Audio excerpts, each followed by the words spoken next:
नमस्कार, माझं नाव डॉक्टर अरविंद वटकर आहे। मी ऑर्थोपेडिक स्पाइन सर्जन आहे MGM बेलापूर हॉस्पिटल येथे।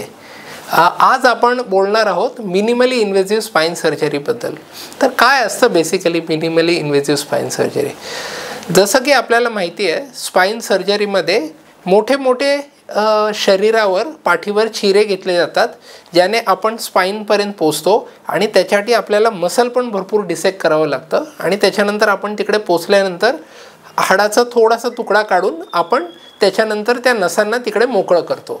पण मिनिमली इन्व्हेसिव्ह स्पाइन सर्जरीमध्ये आपण छोटे छोटे चिरे घेतो, त्याच्यातून आपण विशिष्ट प्रकारचे रिट्रॅक्टर असतात ते आपण तिकडे घालतो आणि त्याच्यानंतर मायक्रोस्कोप, ऑपरेटिंग मायक्रोस्कोप सारखे जे प्रकार असतात त्याच्या थ्रू आपण तिकडे बघून ते थोडंसं हाड स्पेशल प्रकारच्या बोन बरने काढून तिकडून आपण नसांना मोकळं करतो। ह्याचा फायदा काय होतो? तर पहिली गोष्ट म्हणजे की ऑपरेशन नंतर जे पेशंटला दुखणं होतं ते कमी होतं, त्याच्यामुळे जे दुखण्याचे जे औषधं द्यावे लागतात ते कमी द्यावे लागतात, त्याच्यामुळे पेशंट लवकर चालायला फिरायला लागतो आणि त्याच्यामुळे जे हॉस्पिटलमध्ये त्यांचा जे स्टे असतो तो कमी होऊन जातो।